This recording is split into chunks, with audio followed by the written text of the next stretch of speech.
Welcome to the newest episode of Beatin' and Bangin'. I'm your host, Kyle Dalton.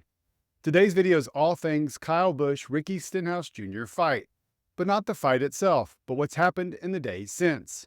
I'm going to talk about what a lot of fans and some drivers have had to say after yesterday's decision by NASCAR to fine Ricky Stenhouse Jr. $75,000.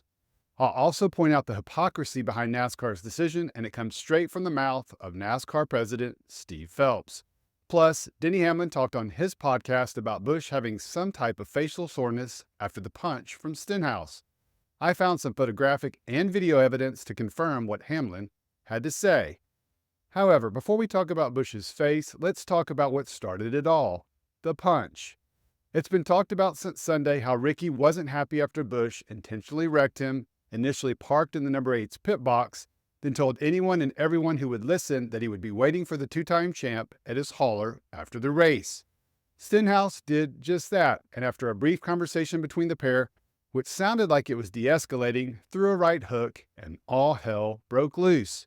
Ricky's father got involved, and multiple members from the number 47 team were in there as well. On Wednesday, NASCAR announced the penalties. 2 crew members on the number 47 car received suspension.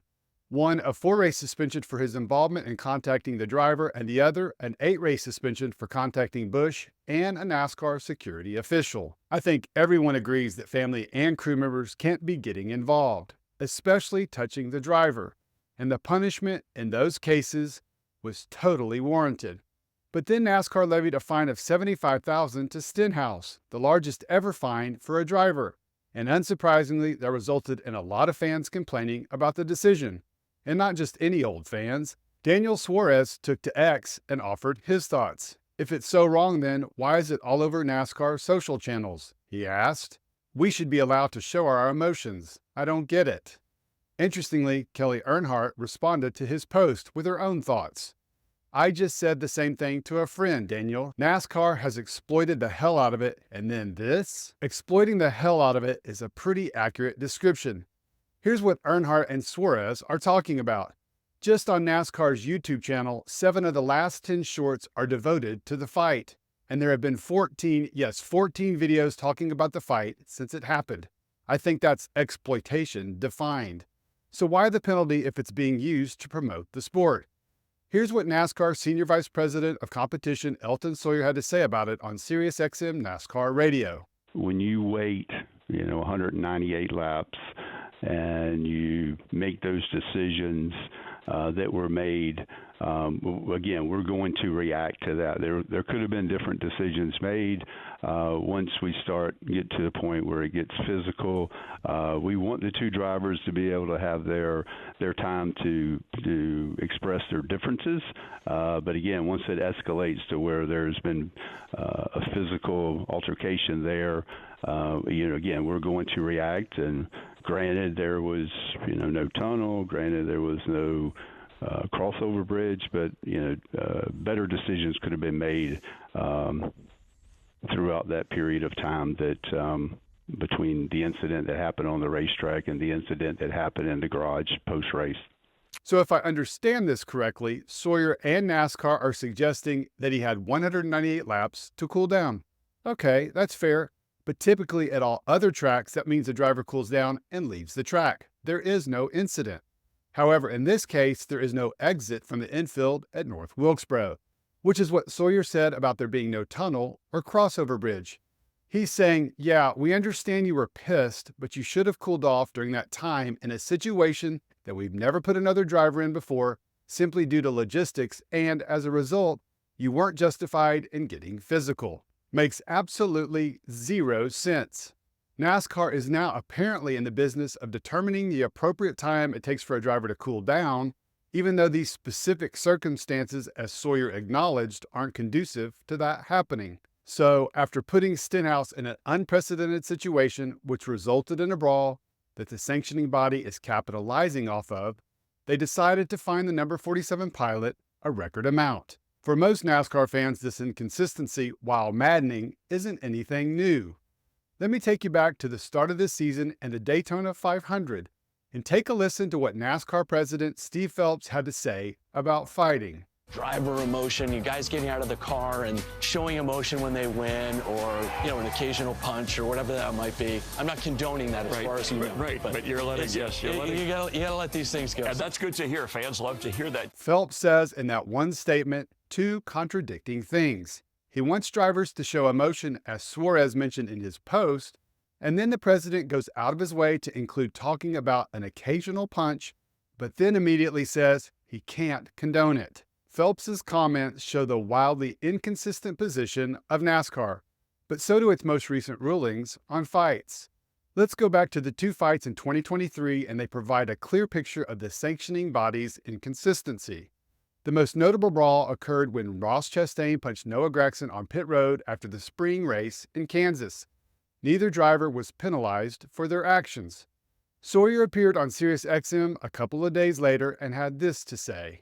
Thought that Noah and Ross both got to a level there that obviously we would have preferred not to have seen, but they were both showing their displeasure of what happened. But again, it's an emotional sport, and from time to time you're going to have disagreements, and you're going to see that. Let's jump forward to later in the year and an incident at Talladega with the Truck Series that was eerily similar to what transpired in North Wilkesboro. It started with Matt Crafton and Nick Sanchez making contact on the closing laps, which set off a massive crash.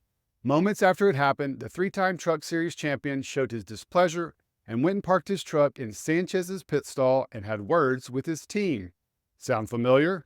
Then, after the race, Crafton reportedly confronted Sanchez and punches were thrown.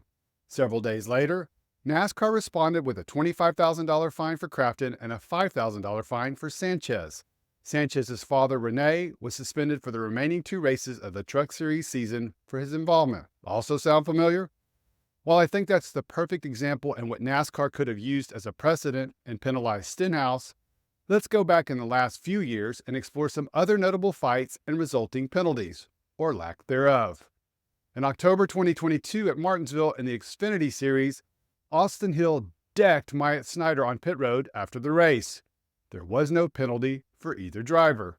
Earlier that year on this same track, you all will remember when Ty Gibbs got into a brawl and landed several punches with Sam Mayer.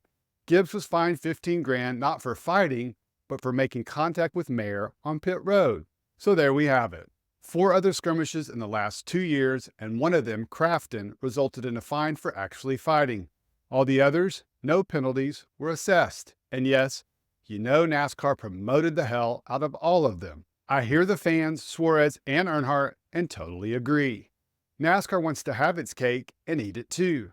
Officials are clearly saying we reserve the right to show any and all possible footage of the fights, which have been a part of the sport since its very beginning, and many, including Dale Earnhardt Jr., believe the brawl at the 1979 Daytona 500 was a main reason for the explosion of the sport's popularity, but they also, as Steve Phelps said, can't condone it and reserve the right to also punish the participants.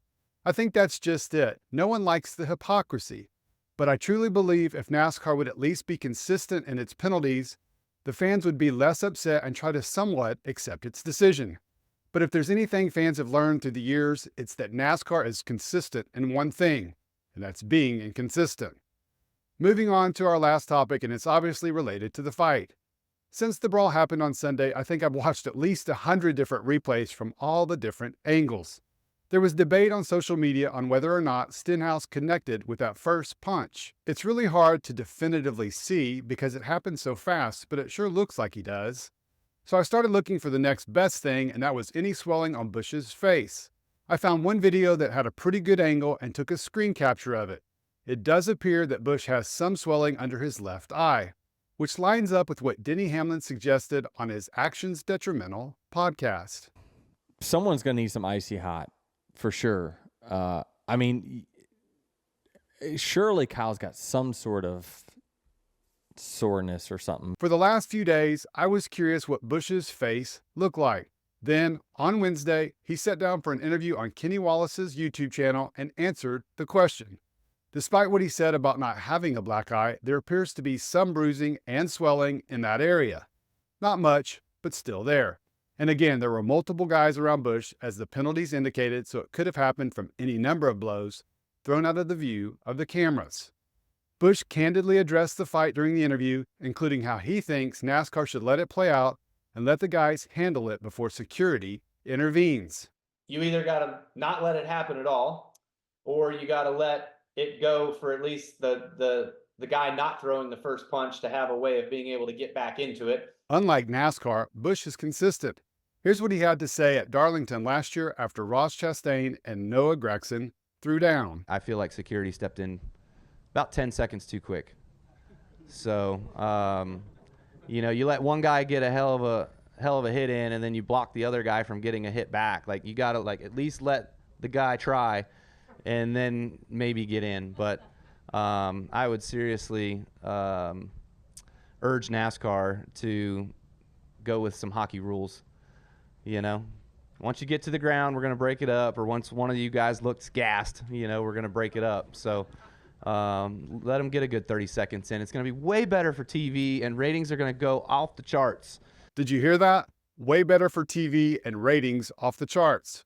Ratings for this year's All-Star race were up almost 17% over last year and the best in the last 3 years. And social engagement, as NASCAR has willingly promoted with its numerous videos, has been off the charts. All right, guys, that'll do it for this episode. Thoughts? Let me know what you think about what Daniel Suarez and Kelley Earnhardt had to say. And what do you think about NASCAR's inconsistencies when it comes to fight penalties? Do you have a solution? If so, I want to hear it.